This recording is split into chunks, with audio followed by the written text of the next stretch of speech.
Hello, welcome to another Nezzo's Bad Shop video. You are looking at the SD 1.0 Load Transfer Special. Specifically, you are watching the Constructor's Digest of the SD 1.0 LTS Load Transfer Special. Excuse me. And it also says Get Real on the box. I always like pointing that out. So here we are. I've gotten real and I've assembled the car. And yeah, there's a nice shot of those high position knuckles, which are a two-piece item, as you can see there. Yeah, so this is the Constructor's Digest, and I'm gonna go through the manual step by step, give you tips and guidance along the way. So it's not technically these aren't technically like full-on how to build it. It's more of guidance of how to go through the build. Because if I was going to do that, I would just film me building the car and giving the tips along the way in that. But this is the digest version, so these are things I noticed during the build and stuff I even noticed after, like going back through the manual and making some notes through it. As you can see, one right there. And I'll talk about those more in detail as I point out the notes or why I made those markings or this or that. Things like that. So tips, building info, and tricks on how to get your car built successfully and get it in the correct state for out-of-box spec. Some people like to tune as they build. They like to change the settings from the manual as they go, and that's fine. You can do that. But if you want to just experience it out of the box, or if this is your first ever RC car and you want to make sure you get the build correct, yes, this video should help you. So we'll get right to it. So SD1 LTS Load Transfer Special. Looks good, don't it? I like it, although I miss the fact that it doesn't have the big bores and the slide rack anymore. It still looks pretty good. I still like it. So let's jump in. Make sure you got your particular tools, and one of these days I'm going to make a tools video, but right on the first page, a bunch of big hazard warning thing there. And other than that, there's some basic info and such, blah, blah, blah. You can read that if you want when you have the manual. But it also gives you a quick rundown of the tools you'll need. Hex wrenches, nut drivers, a screwdriver. It says small, but that's a Phillips, basically. Like a PH1 Phillips is good. Bit. Hex wrench, 2mm, 1.5. Nut driver, 7mm, 5.5. Pretty much standard issue drivers for most drift cars. So I have them here: 7mm hex, 1.5, 2.5, 3, blah blah. 2.0. My 2.0 is the one that doesn't say anything. That's why when people go looking for it, they never find it. Anyways, that, needle nose pliers, side cutters, a hobby knife. So I got a hobby knife over there. Got me side cutters there. Got me pliers, quick drying glue. Didn't need that. That's for if you want to glue the tires together, so we're not doing that. Body reamer for the body. Scissors, always good to have scissors. Those are body scissors, but I use them for general usage, which you can. They do give you tools, and these are them over here in the what I'm calling the screw box, which you don't get a box, but I'll explain that in a second. Where is it? So you get a nut wrench, turnbuckle wrench, and an Allen wrench. It's right here. But yeah, you can pretty much build the car with this stuff, but it will take forever if you just use this. And it won't, some bits won't look pretty. So ideally, these are the tools, the basic tools you need, not including the kit, but that's ideal. And I just incorporate a couple other things in there, extras along the way, especially these shock shaft pliers, and I'll explain that later. It's also a really good idea to get this a digital caliper. So as you go to measure things and make lengths of certain things like turnbuckles and stuff like that, or lengths between like the shock shaft there, between the bulk up and the shock body, it's always good to have one of these guys, and that way you can measure stuff and be pretty precise instead of relying on the manual. Okay, so here we go now. What's this? Step one, I guess we'll call this. Step one, main chassis assembly. So here we have the aluminum chassis plate, which is that. And we start off down here with bag one contents. And you're going to be doing the suspension mounts and the upper deck mount. Okay, straightforward. Plastic parts, screws go into the plastic. Yeah, so there's the contents you'll need from bag one, and there's several things in bag one. A lot of it is over here. Okay, a lot of these extra plastic parts. And I'll get to that in a sec. However, I want to talk to you about this. Please choose from the screw bags as needed. Okay, so the screws come in one separate bag, and here's the identification chart, we'll call it. And these screw sizes are all 1-to-1, so if you want to know what size the screw is and you're not sure, take a screw and you can 1-to-1 size it. See that? So it's 1-to-1 sizing. So that one right there is an F38A, okay? Which is technically a M3 by 8, which is 8mm, okay? So, put that back. So that says the number 1 there represents the bag. So this is nice, but in my eyes counterproductive, because it's an extra thing. Instead of what they used to do is put these screws in with bag 1 or whatever, they move them separately, so it organizes them, but it makes you do one extra thing to compile the screws you need when everything else you need is already in the bag. So whatever. However, to make that most efficient and make your life a little easier, get one of these things, little screw box thing, like a screw box divider or something of this nature, and your life will be a lot easier, because if you can keep one clear, or one for just building cars or whatever, if you have a spare one. I keep one for building cars. But open it up, open your screw bag up, put your screws there, or put your chart there, and then stick all the bags in these areas here. There's what, 11 bags here, so like 1 2 3 4 and so on. So that way, when this says, okay, you're gonna need 6 of these M3 by 10s, the F310A, right? So you gotta come over to the chart, F310A. Okay, there it is. So it's should be in bag number 2 there, and bam, there's bag 2, right? I've emptied them out. Bang, go 1 2 3 4 5 6, boom. So that'll make your life a little easier. You can put some other spare parts here, other things just to hold them, or leftover parts. Like, for example, I didn't put any electronics in this car, so the washers here from the motor mount, some spacers that didn't get used, screws, those are for the motor, so I've kept them there. Those are some extra parts in there, right? Those are the tools like I showed you earlier. So this will make your life a little easier, and this can work for any car kit that has a separate screw bag, or if you just want to sort of organize the screws ahead of time to make your life easy, if it's such a thing like that. So yep, so that's that. Now bag 1 contents, right? So bag 1 has got a lot of stuff in it, including stuff you'll need later on, which will be referenced, so you'll have to pay attention to that, but I will explain it all, so there's no worry about that. Now so yeah, like I said, 2 screws in the rear suspension mount, 2 screws in that suspension mount, and 2 screws in the upper deck mount. Straightforward, okay? My nose is already starting to go, so I may have to do a fade out and fade in for if I have to blow my nose, which is no big deal. But we'll try and I'll try and push through much as I can.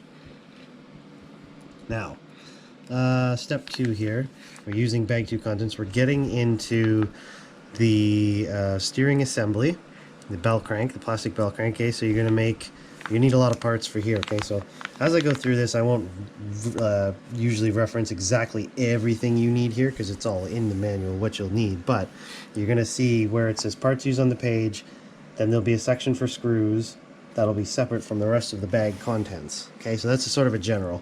So every time you open a bag, just remember, when you see the screws here, you're going to have to go get them from your box of screws or whatever.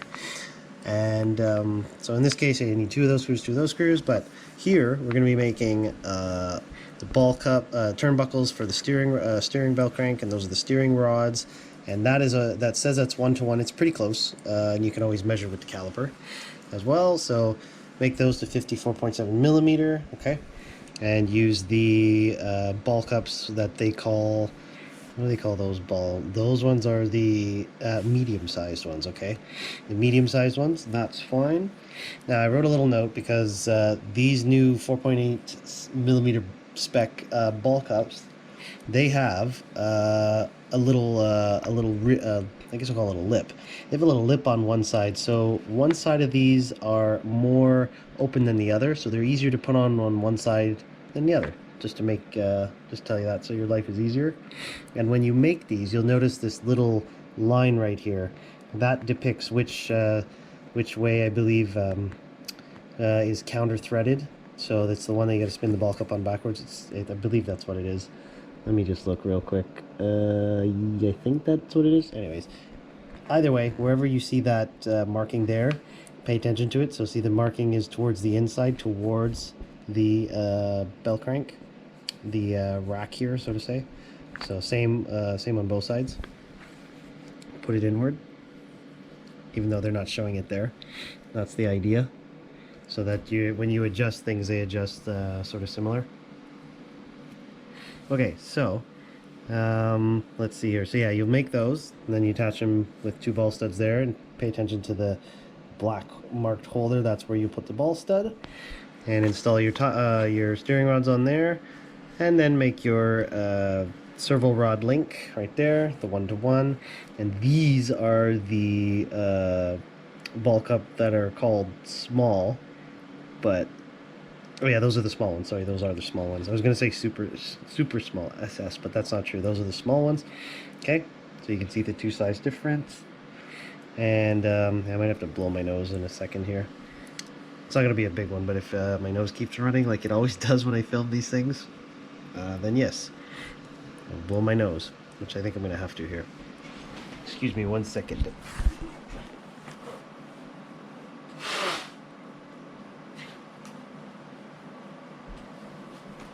It wasn't so bad.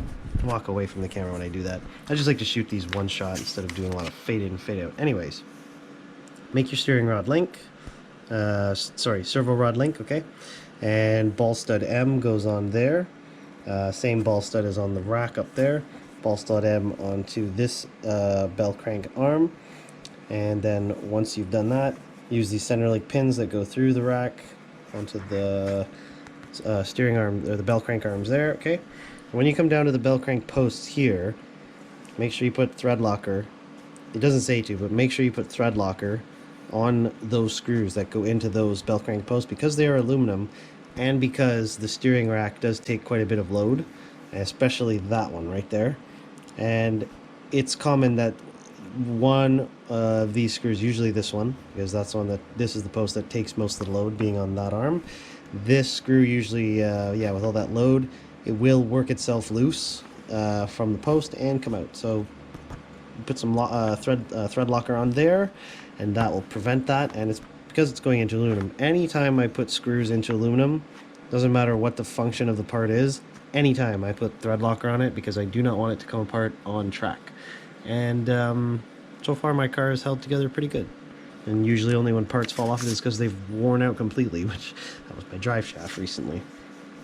Okay, now after that you'll go to install the completed bell crank steering assembly with all the turnbuckles and stuff on it, and you'll put 4 bearings, 2 in the bottom, 2 in the top. You can put I put a little note here, puts a little bit of oil in the bearings if you'd like. They do come pre-oiled, but you can always drop a little oil in there if you want, which I do. And then these screws that go on the top, they're going onto the top of that aluminum post. Put some thread locker on them, because it's on a that moves around quite a bit and takes a lot of loading. So you don't want those to back out and the post to come off that way, which I've seen as well on other cars. So make sure to do that. And then we move on to the next page, where we come to step 3 and bag 3, which is the gear diff assembly. Okay, so gear diff assembly. This is pretty simple, because the diff is already pre-assembled. All this assembly is done for you, which is nice, so you save a bit of time. And 4 screws to open up the diff, okay? It says to fill the diff up to pretty much almost full, but I've noticed the last few cars I've done that, it started to leak out, even though this does have a gasket right there. It started to leak out, so maybe don't fill it right up to that top mark. I did make a note here that this little nozzle where the oil comes out, I threw my nozzle out, that little thing there, but you can take that out from the top of the bottle to get the oil to flow a little faster, because it's pretty thick. 75, number 7500 for the oil that's going in there, 7500 weight, so to say. Now most of pretty much all the other predecessors from the old generation, YD2, that had featured this diff, they used number 10,000 oil. So this is a change, so that'll be interesting. And then once you're done filling it full of the lube, the oil, put the screws back on there. They're self-tappers. Make sure not to over tighten them, because you could strip them pretty, it would be good if you strip these ones. They bite pretty good though, and when you tighten them, put them in a star pattern 1, 2, 3, 4, just like you would lug nuts on a real car wheel. That way the torque loading tightening is distributed evenly across that seal, that gasket there, and Bob's your uncle, which I always do that as well. So yes, so that's good. If you want to put anti-wear grease on, you can there on the out drives, but you have to disassemble the thing to do it. I'm pretty sure they did it during assembly, so way go. And on to the next step, gearbox 4. Oh, sorry, just one sec. Yeah, that anti-wear grease there I was showing you there, that's in this packet that comes in the bag 3. It doesn't show it there. It doesn't show it there, but that's where it comes in. Okay, so yeah, gearbox assembly, which is step 4. So yeah, there's the contents, and then here we go, building the transmission, 3-gear transmission. Put a little oil in the bearings as you go, which is a good idea.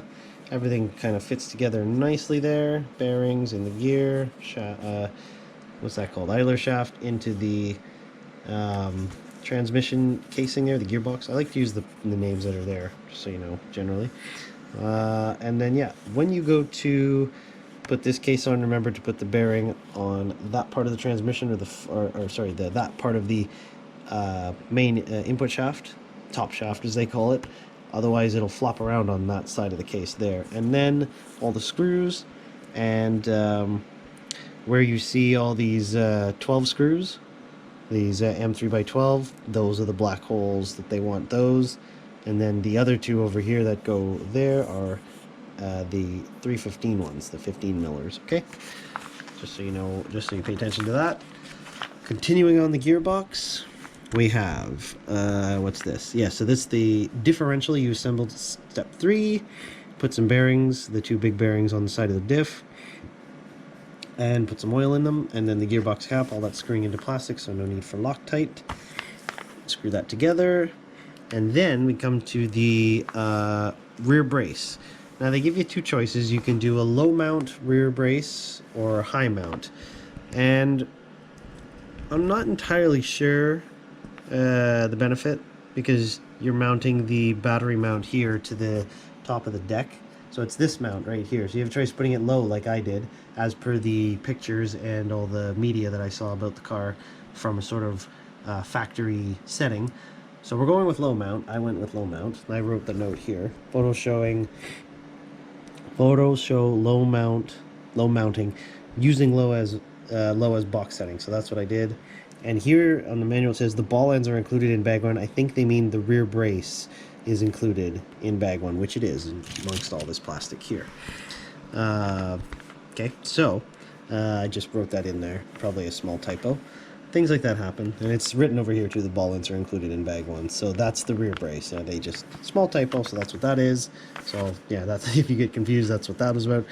Yeah, so I was saying, though, I'm not entirely sure the benefits of putting that brace higher, other than maybe raising the CG a little bit, but I don't know, I'll do it with some tuning.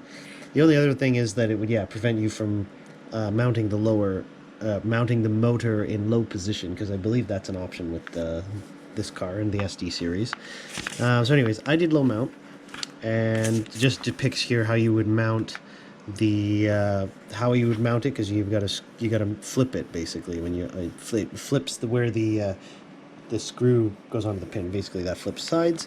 Okay, the motor mount itself is in the same positioning.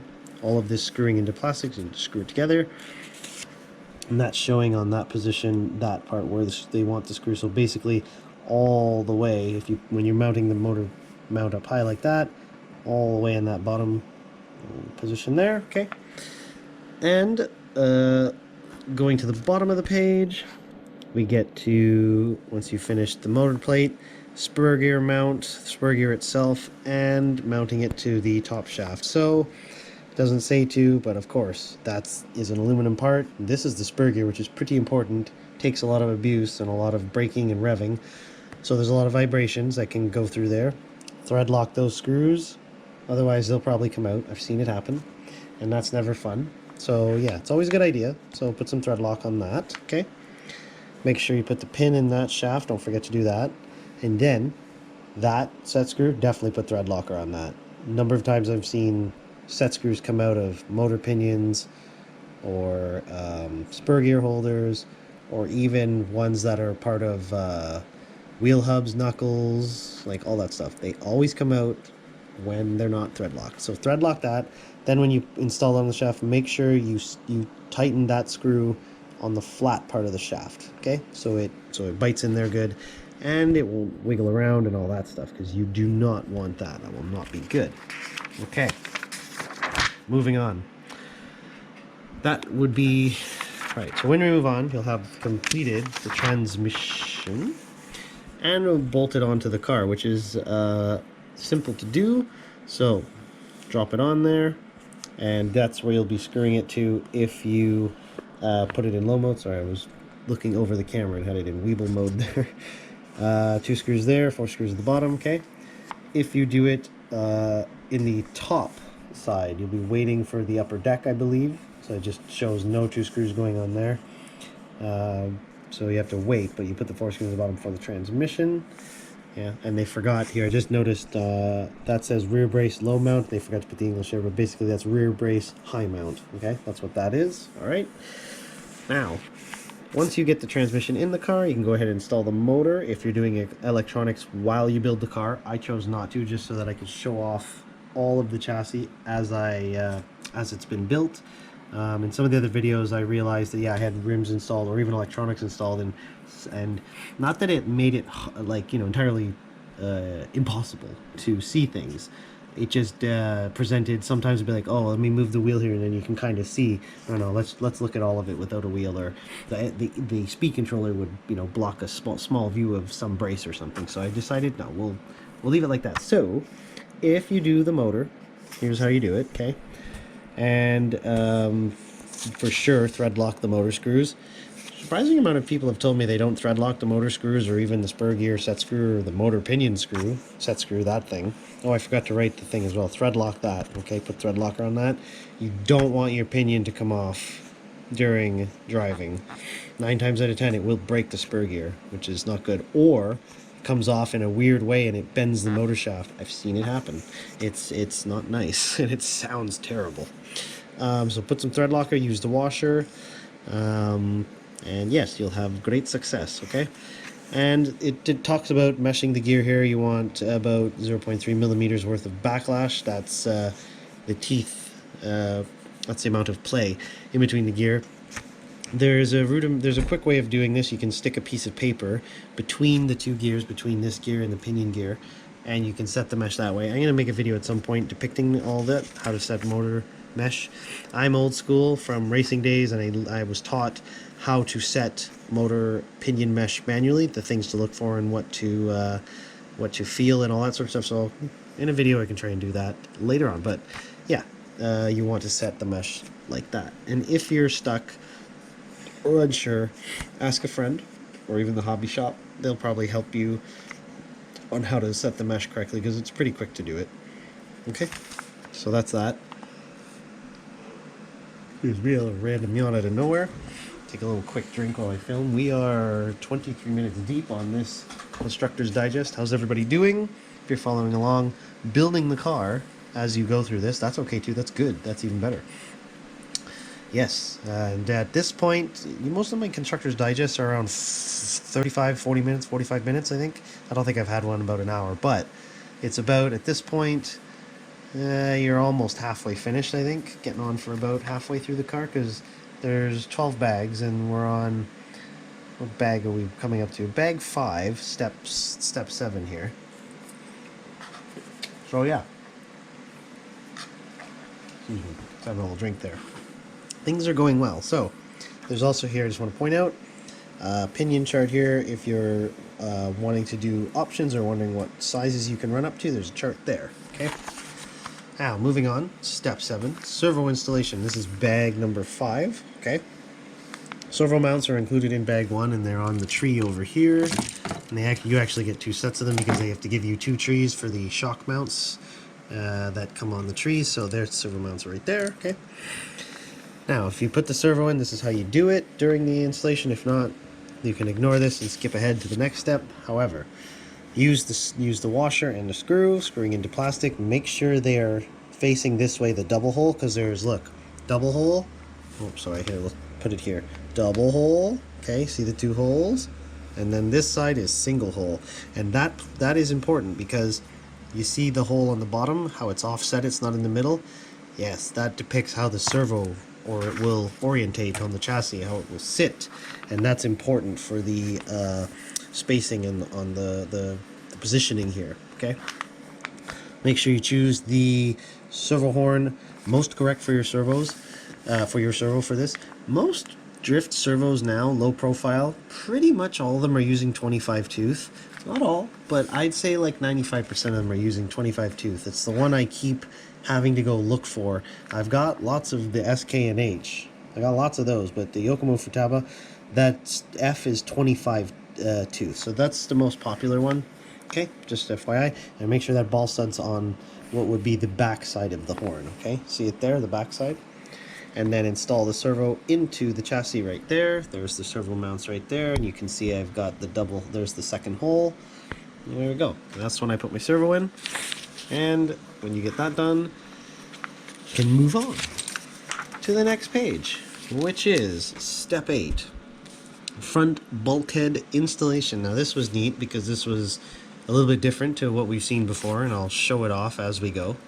So, and also what I learned during the latter part later on, where the upper arms install, I wrote here, leave loose until upper arm installation, and that's these 4 screws, okay, which are these, 1, 2, 3, 4. Just leave them a little bit loose so that when you do the upper arms, you can tighten the shock tower. You'll install the shock tower, get the arms on, and then tighten these backside screws. These arms will be nice and fluid and loose, because when I first did it, one side was tight, one side wasn't. I loosened these, redid them, then it was all fluid. So that was good. You want these arms to be moving if we're gonna get real and have load transfer special action. So okay, so that was something I noticed during my install. So now the bulkhead is plastic. Okay, the high mount upper arm holder is aluminum. The high mount arm spacer is aluminum. All right, the upper arm mount is plastic.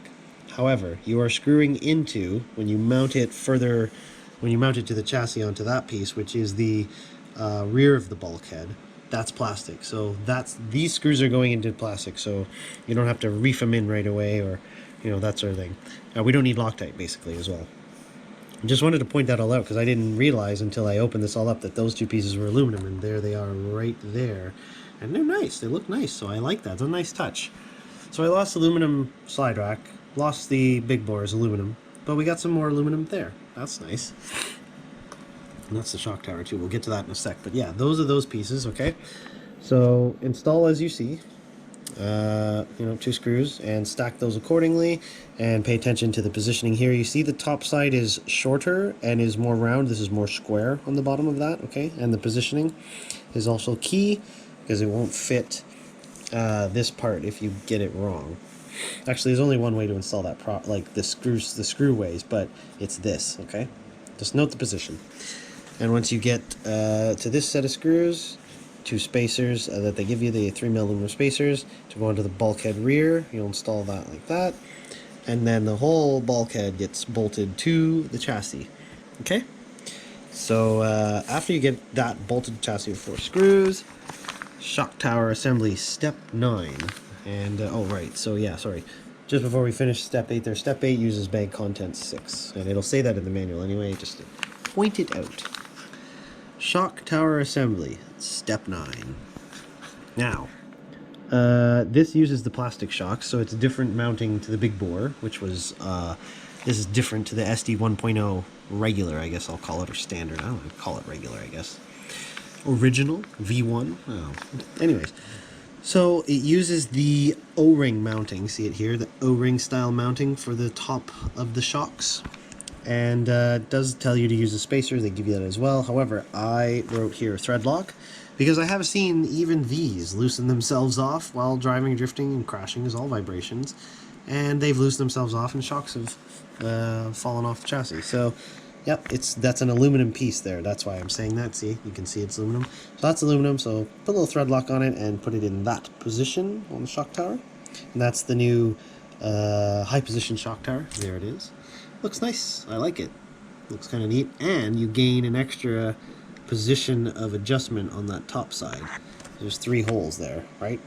on the inside there, that hole's for the shock, whereas those holes inside there are for the upper arm, so that's cool. Okay, so anyways, thread locker there, install that.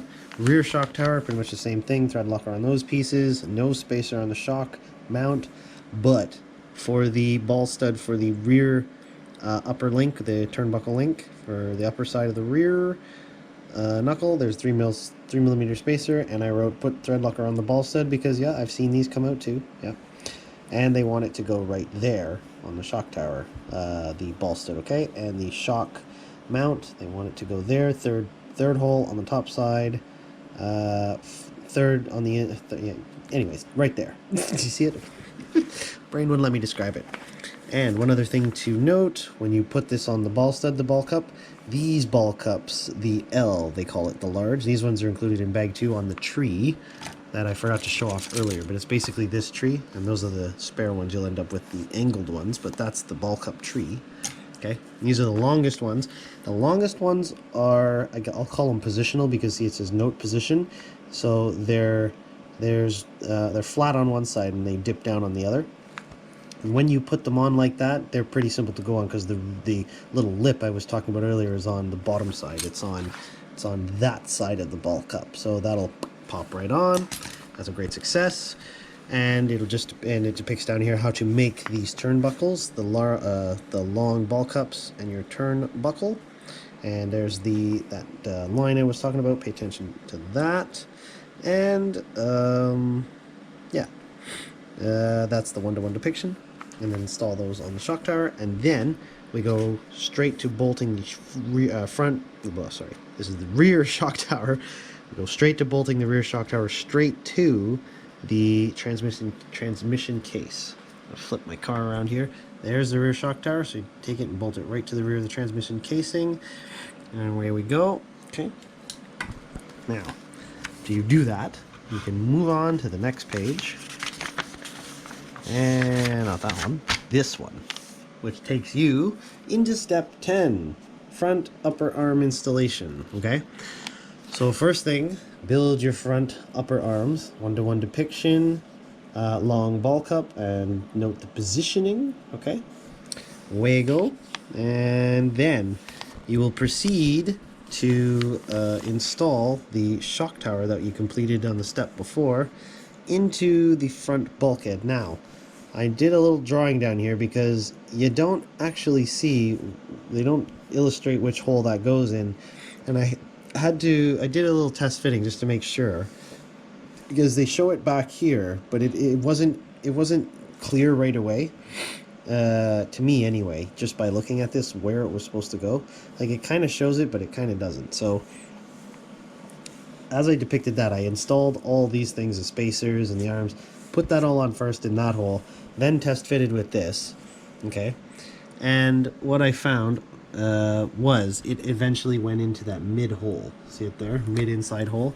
So I did a little illustration just to make your life a little easier, because a couple times I put this on, I went to put it on and it slipped into the other hole, and it looked like it had lined up the shock tower screw holes there, but it hadn't. So that's where it's supposed to go, just FYI.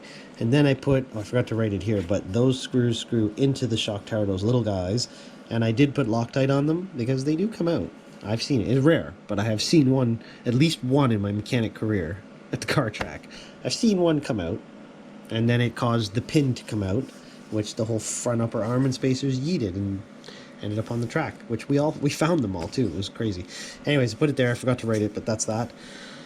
And then you come to the front lower arm, and I found something new that I had never noticed before, and I don't even know if I noticed this in the other SD car, if it was a thing, because it's that screw there. So the lower arm installs just like all the other ones: ball stud, set screw, the lower arm adapter and ball cup, note positioning they want it. Okay, that's all the same. However, that screw, an 8mm screw, it said to put it in the bottom of the lower arm before putting the lower arm adapter and ball cup on. And I thought, well, hold on, do they want that like screwed into place, or is it just like a placeholder? Because this has happened for a long time, when that set screw strips after you retighten your lower arm adapter after taking too many wax to the front wheel, it happens. That moves, you try to tighten that, it gets weak, it strips, you got to replace the plastic arm. Cheap to replace, but that's annoying. So I think this is a workaround where you put the 8mm screw in there, and as soon as you put it in there, you pretty much are at 65mm. When I put that in and measured it, my caliper was coming up between 65mm dead and 65.2, so pretty dang close. My caliper sometimes acts up. I measured it several times, but pretty much with that screw in there and just some subtle reseating, it pretty much was 65mm. So if you don't have a caliper, that'll pretty much make that 65mm. It's pretty dang close. So that was interesting because I've never seen that depicted in any of the manuals previous, even the SD 1.0 regular. So I'm gonna go back and look actually after this, but that's different, but it works. So that's going to be, and I see that as good theory, because if this takes a good amount of wax on the arm and that gets a bit weak, or if it were to move a bit, it won't really move because that screw's in the way. So that's kind of a nice little thing. I don't know why I never thought of that before, to be honest. No one's ever mentioned that to me, that could be a thing. So that's a nice little thing there. And yes, that's yeah, so that's front upper arm installation. Let me do that there. Then we make the lower arms, and then we come to the front, they call it front suspension arm. It's a lower arm, basically. So we come to that, and this is just like all the predecessor cars from the last generation. The sus pillow ball, the pin ball, lower arm spacer, one on each side, the pin, the other side, and the mounts. And the mounts are included in bag 1, as they are in these trees. There they are there, okay. Make sure you put the right ones on. I also forgot to mention that in the first step, because they do depict it, 39.5. And on the back, the first step ones are 39.5 on the inside there, and the other one's a 43.5, I think it is. I think that's what it says on it, if I remember correct. Yeah, 43.5. So, in the front here to do the lower arm, it'll be another 39.5. So 39.5 on the back side, where it is right there, and 39.5 in the front, okay?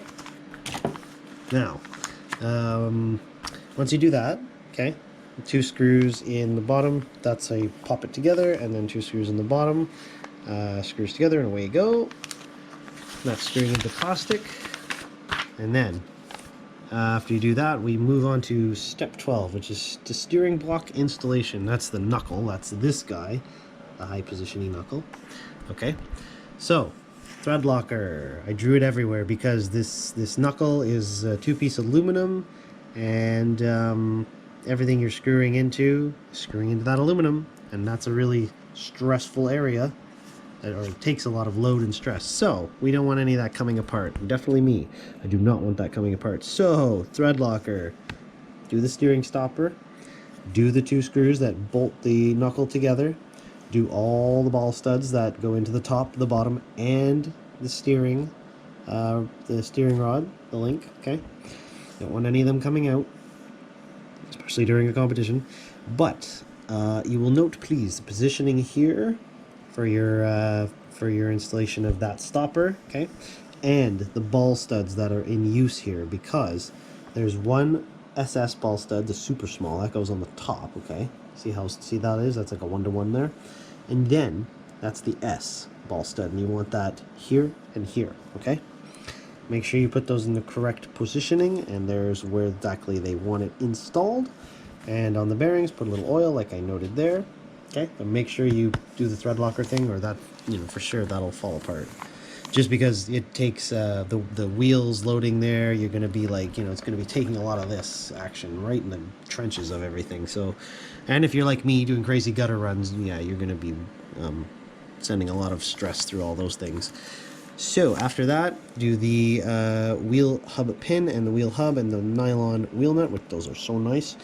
Pop that all on there, 7mm, screw that on, the 7mm hex driver, okay?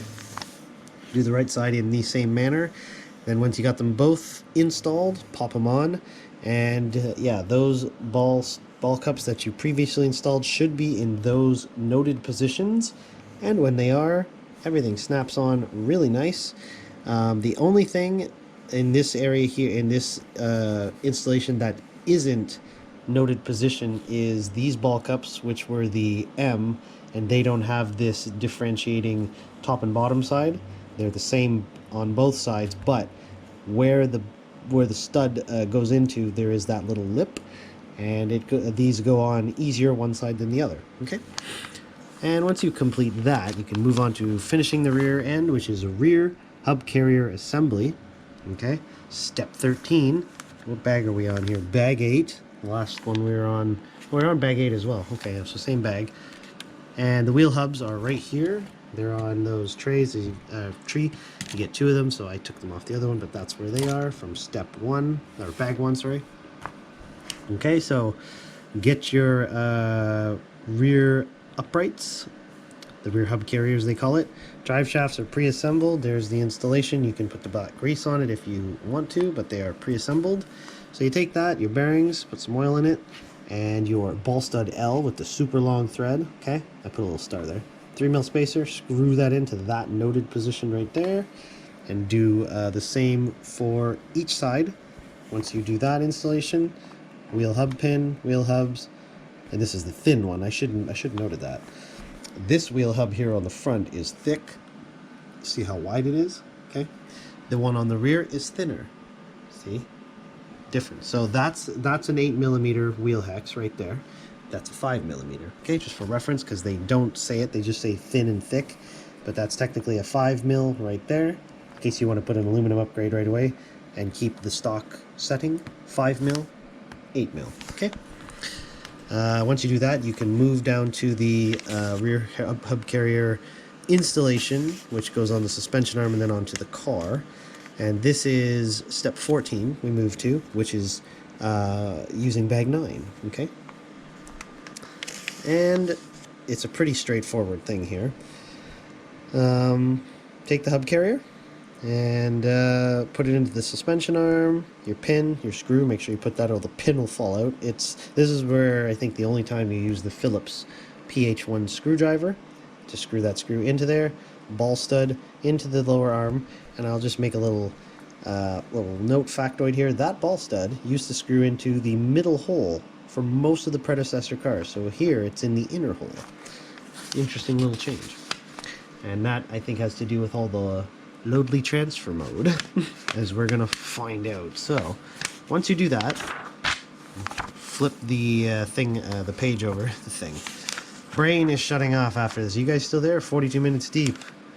Yeah, we're still going. If you're building the car along with me, you're still with me then. Okay, so that was, yeah, step 14, and we moved to step 15. They forgot to translate that one, but it's basically, it's the same continued installation of the rear hub carrying arm onto the car. Just gonna have a little swig of my drink real quick here. Wet the whistle. Right. Now, yes, so this is us installing the rear hub and arms onto the car. There's those the sus mount from before, the 43.5. And we are going to take the arms and the pins and the sus pin ball, okay? Put there's 4 washers, put on the back side 2 and 2. And install screws into your sus mount there, 45.7, okay? They do give you option ones in case you want to mess around with the toe right away. My particular favorites for most of the predecessor cars was installing what I normally do so I could have quite a whack of toe. I would either put in the 45, where did it go? The 45.7 in the front side, and then I'd put either so wait, in the front side I'd put the 45.7 in the front, or where's the other one here? The 47.2, that's that one if you can read it, 47.2, or I'd leave the 45.7 up front and put on the 48.7 in the back. Lots of toe in. So that's a little tuning thing if you want to do that, but they give you those options out of the box on the tree, which is really nice. So install that, 2 screws, and you're done. Then once that's done, you just finish it up by installing the upper link onto the rear hub carrier, and note the position when you go to install it, because it'll install properly, and that's exactly how they want it depicted. And once you get that, we've got completed step 15, we're on to step 16. bag 10. This is where a lot of people, if they've been building the car up to this point, like to take a break before jumping into the shocks, because sometimes just the shocks alone is an undertaking for some people, and they want to take their time with it. When you get good at shocks, it could take you no more than like 15 minutes to half an hour. If it's your first time building shocks, sometimes it can take up to an hour, and it's okay. It's all right. Just take your time, because it's creating a pneumatic shock with the oil. Okay, so here we go. Front and rear shock assembly. Those are all the pieces. Okay, I just noticed, I made a note here, take 2 each from each plastic tree. So these pieces, the spring retainer, you need the thick ones. So there's the thin ones, okay, those are the thinner ones. Use the taller ones, so they're missing there, but you're gonna need to take them off both trees, okay, just so you know. They've done that as a tuning setting. So here we go. E-rings into the shock shaft and the piston, 3-hole piston, as standard with the plastic Yokomo shock, or resin as they call it. And you can get the E-rings there several ways, with pliers or pressing them down onto a cutting board or a hard surface. Like I like to do, press fit the bottom one, put the piston on, and then use pliers to do the top O-ring. And then just take your time with that, because sometimes it's annoying, but you can get it done relatively quickly when you get in a rhythm. But just take your time. I like to take my time. I try not to rush that part, because the E-clips sometimes go flying. And then after that, put the adjusting nut, which is the preload collar, basically, onto the shock body. It screws on, and once you put that on, then the body is ready to have the piston and shaft assembly installed into it. And so first, drop the piston and shaft assembly into the bodies. If you have a shock holder like this, it's ideal. Some car holders have them built onto it.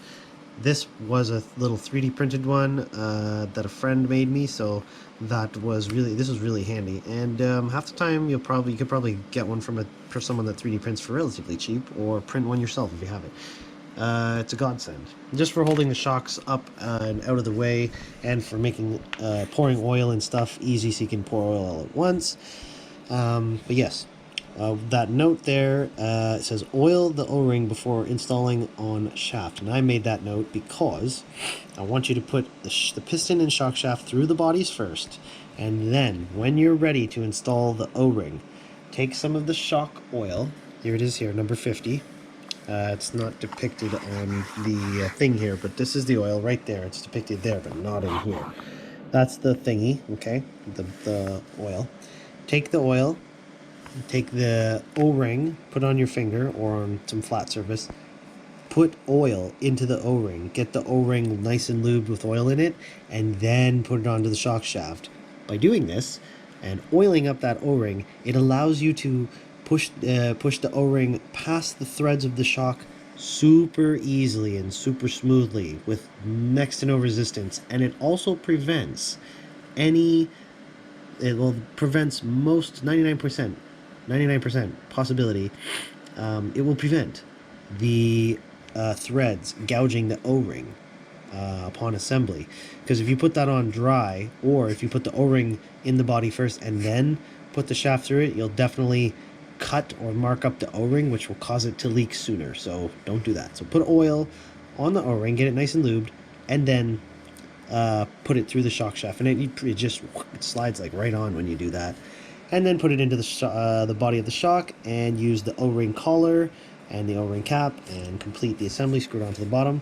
Note the position of how that goes. And on the tree, there's 2 different parts. Okay, on the tree, there's this one. See how this one looks? There's this one, which has no top part, just the bottom part here. Just the bottom part there. That little ridge for the bottom of the O-ring cap. You don't want that one. You want the one that has the extra plastic on the top side there. That shows in that image there. You'll want that one because it'll hold the O-ring in place, and it'll give a little bit better seal. Okay.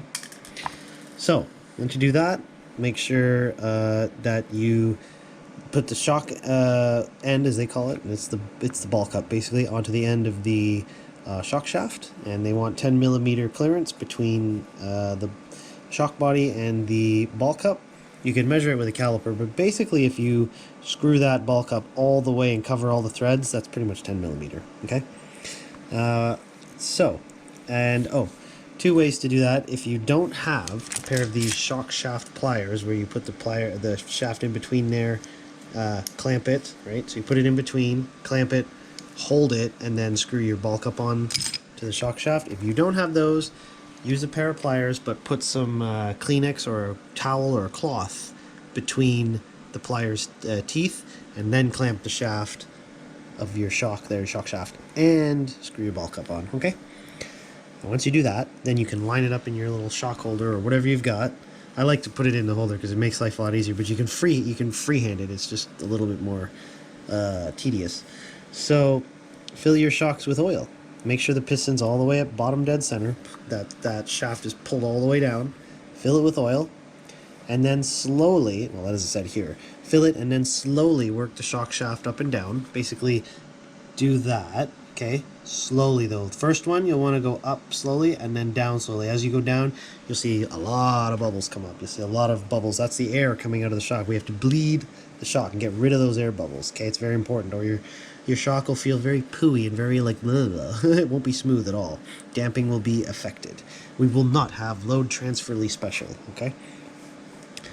And you can let them sit there for 30 seconds to 5 minutes. Some people, racers, will let them sit there for half a day to let the air totally 100 million% come out. Or you can even use a bubble remover tool if you really want. But pretty much I let them sit there for like a few minutes at most, and pretty much all the air has come out, pretty much most of it anyway. And once you've done that, just double check by moving it up and down a couple times to make sure all the air's come out. Once you've bled most of it, and even after it's been sitting there, you can just move it up and down again to make sure the bubbles are all gone out. You shouldn't have any more after that. If you're getting bubbles consistently and excessively when you do this, then you've probably cut up your O-ring and air is getting in through the bottom side, okay? That's typically what happens if you damage the O-ring on the bottom side during installation. Once you've got it bled, you can go here to your the diaphragm. Take your diaphragm and plop it on the top of the shock shaft, and you see where that's filled to? Just below the top. That's what you want. You don't want it coming over just below the top. Put your diaphragm on, pop it on the top, that seal, rubber seal.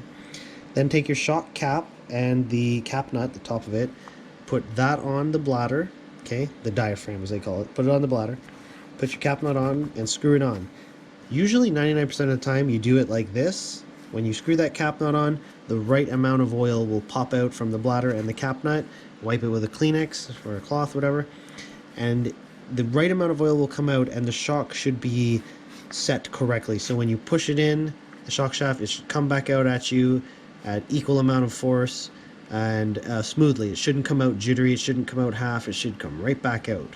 And if it does that, you've done it correctly. If it goes in half and doesn't come back out, you've lost too much oil. If it doesn't even compress at all fully, if it only compresses half, you've got too much oil in there still. So it should compress pretty much fully, and then when you let go of it, it should come right back out. Okay, pretty much when you compress it, it should come right back out like that. Like, it won't look like this with a spring on it, but it should come right back out, okay? When you've done that, move on to installing the springs. Now the springs, the front ones, they're just a little shorter than the illustration, and it pretty much looks just like this when you put them up, when you stack them side by side. It's like 2 to 3 millimeters shorter than the front are than the rear. You will be able to see it, so just stack them all, side by side, and you'll see it. The short ones are the front ones, the longer ones are the rear ones, okay? And once you've got the springs, those spring retainers, not these ones, not the thin ones. See how thin those are? The short ones, I should say. Not the short ones. Use the tall ones, and use the tall ones for all four. Okay? When you've done that, you're like 90% complete, because then you move on to step 17, which is installing those shocks you just built, those guys, onto the car. And it's pretty simple, because all you're going to do is take the top side of the shock, slide it onto your mount, and add a black O-ring. Done. Don't oil those at all. Okay? Don't put any oil in those. Just pop them on. And press the ball cup onto the stud on the bottom side. It goes in pretty nicely. Pop, away you go. And same for the rear. O-rings, bottom side, pop on, job done. That's step 17. Step 18, we're like 95% complete now.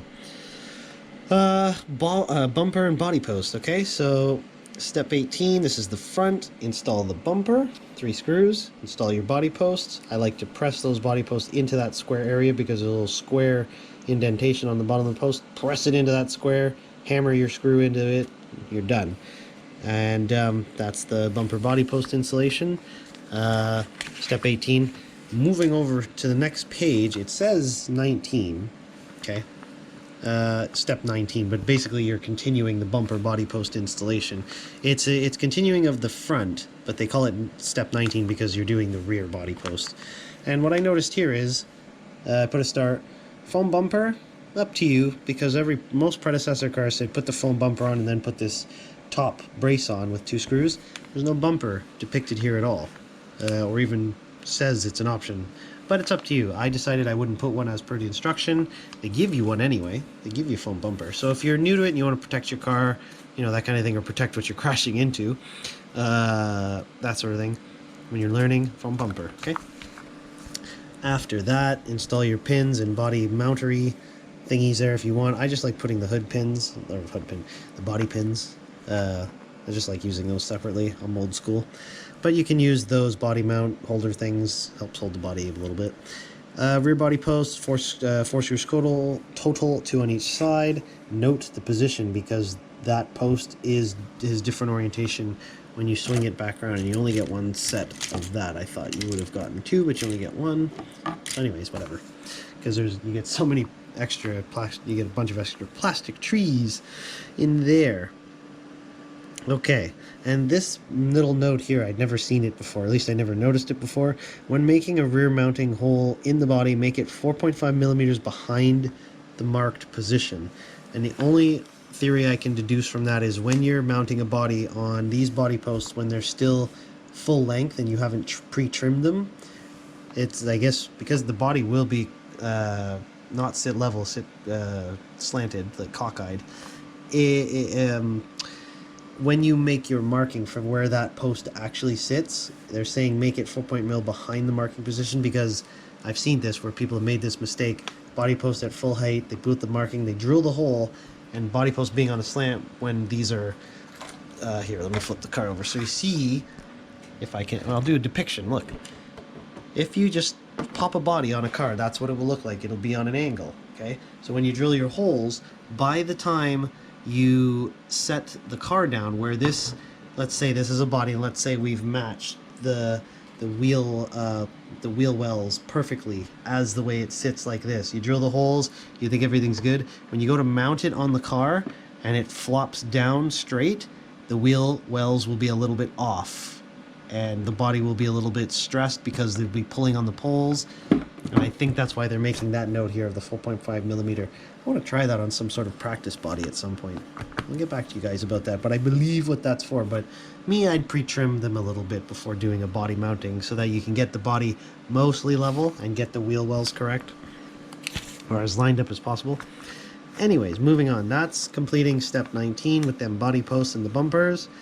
And the loadly transfer special thing at step 20, bag 12. The final bag, because that last step was bag 11, bag 12. And there it is. That's the battery holder for the LTS. That's basically the LTS mode, besides the high mount front shock tower and front knuckles. Okay, and here's how we do it. You'll notice that bracketry is offset to the positioning of that. See it there? See those holes go one way, but the battery goes the other way. Okay, I almost installed that incorrectly when I did it because I wasn't paying attention. And this is for a shorty-sized lipo. Okay, the little thin guys, 1S sized 2S lipos. Okay, so when you've completed that, 4 screws into the plastic, move on. So that's you build the battery tray first, and they tell you to put the electronics in. If you're doing that, go ahead and install the electronics because it's super easy because there's no upper deck installed yet. So do that, and then so do electronics, double side it, Then we go ahead and install the upper deck and the high mount battery posts. Sorry, yes, the battery post, the front and the rear piece of that. Now, the upper deck is plastic, as we see here, but the mountings for this high mount battery here and here are aluminum. That was a nice touch, because I thought it was plastic. I thought the whole thing was plastic other than this carbon tray. So that's a nice touch. So, aluminum, and 2 screws to go into that aluminum piece. It's aluminum, so I put thread locker on it, made a note. Thread locker there and thread locker there. I really don't want that coming loose during the middle of driving, which, you know, could be highly unlikely, but I never take the chance. Never take the chance when screws go into aluminum. So, yes, and for the upper deck, 2 screws here, and those 2 screws are going through the aluminum piece, through the upper deck, into plastic. So you don't need Loctite on those, but on that one, yes, I would do it. Just do it. Peace of mind. Right, and after that, that was 21, this is 22, but it's all sort of the final steps, even though you're pretty much completing the same sort of thing here. Upper deck / the battery holder. You started the battery holder on 19, or 20, sorry, 20, 21, 22, 23, you're finishing it. Yeah, step 23, you're finishing it, but it's really all kind of the same step. So once you do that, move to 23 here, it says 3 screws to mount the tray to the aluminum mounts, and because those are going into aluminum, I put Loctite on them, but you can adjust where this moves a bit too, so I figured Loctite's also good there. It's going into aluminum, but also I don't want the tray to be shifting around. I don't want active battery tray setting. We would probably, I don't know if it would work. Let's just not do that. Let's just put Loctite on them, make them snug, and once you're done that, then you can install the door for the battery. Okay, they call it the battery holder. 2 aluminum spacers they give you go onto that part right there. There they are, right there. Okay, and 12mm screw goes straight in, and the battery door is on. And I was surprised they didn't give you a little pin, because there is a hole there that you could put a pin to lock the door in place. But you heard that little click. Hear that little click action? That's actually like kind of clicking and seating on. But if you don't want the battery to come out at all, any chance, which I don't, I'll put a pin there, because I don't want to be doing load transfer stuff and, you know, all of a sudden I hit a wall or something while load transferring and, oh, right, pop it out. I'd put a bit of force, but, you know, I don't want that. I don't want that to come off, so I'll put a pin on it. But anyways, they don't give you one, but you can put a pin. And then, once you've completed step 23, bag 12, you're pretty much done, unless you've bought a set of wheels and tires for this car right away, or have a set of wheels and tires. Go ahead and put them on, as it says here in the instructions. But you're basically done. And this just depicts how to install Yokomo wheels and tires together, and they tell you to use glue, but in the drift world we don't like using glue. We just use the tire mounting tape so that we can change wheels and tires as we please. But basically you hit this step, which doesn't even have a number, because that's 23. This is no step, but basically step 23, you're finished. And then after that, there's a little memo section here. You can leave yourself notes, a user registration page, the Super Drift SD 1.0 LTS exploded view. This is literally all the parts and part numbers needed to complete this car kit installation. And so a nice exploded view of all of that. An actual parts list, which this actually works for both the Rookie Drift and the LTS. Super Drift LTS, so it's kind of a mixture of parts that will work for both. So, there's continuation of that, and then more memo spacing, even more memo spacing. Wow, that's a lot of memo spacing. Hopefully at some point we get a setup sheet thing for it, but yeah, after the memos, you are done. Wow. So, SD 1.0 LTS, Load Transfer Special. We are finished building it. You should be finished now, and if something looks out of place or doesn't sit right, or you've got a couple extra screws left over, don't fret, because look, after I finished building the car, these are the amount of screws that I had left over from the build. which like before when I built some of these other cars, whoops, a screw came out of the bag. I was surprised that I had this many, but you pretty much get at least one extra of each sort of screw or spacer or whatever, generally. So that's kind of nice. So don't be too alarmed if you've got some extra screws. But if you have more than this, or you notice there's some holes or things don't look right, go back and double check the installation or the manual, or just go back on the video, and you should be able to find where you know, you missed something or things went wrong. Because sometimes I did miss stuff when I was building this off camera, and I had to go back and reference a couple things, but sometimes that happens. So anyways, there you are, car's complete. You should be ready to install electronics, or if you've installed electronics already, you should be almost ready to drift, minus some calibration or just some quick initial tweaking. But yeah, I'm excited to do some load transfer stuff, get some electronics in this car, and yeah, get it filmed for Shakedown. What's the time on this? 1 hour, 5 minutes. Wow. So, 1 hour, 5 minutes digest. Actual build time, it took me about, I think, 4.5 hours, because I've built so many of these sort of cars and I've gotten into a good rhythm while doing it. So it takes me about 4.5 hours. The average builder, probably between 4.5 to 6 hours. And if you're a first-time builder, it could be anywhere between 6 to 8 hours. If you're going to take your time and not rush it, that sort of thing. And don't worry if you don't finish it in one sitting. You can always spread those hours out across a few nights if you have to. So, yes. So there you go.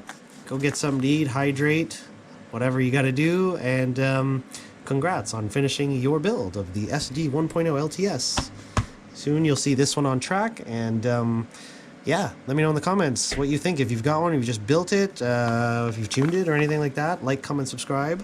Thank you so much for watching. I couldn't do this without all of the support and commentaries and love I get at the track and online. And yeah, let me know if you watched all of it. But yes, thank you, and see you on the next one. Bye now.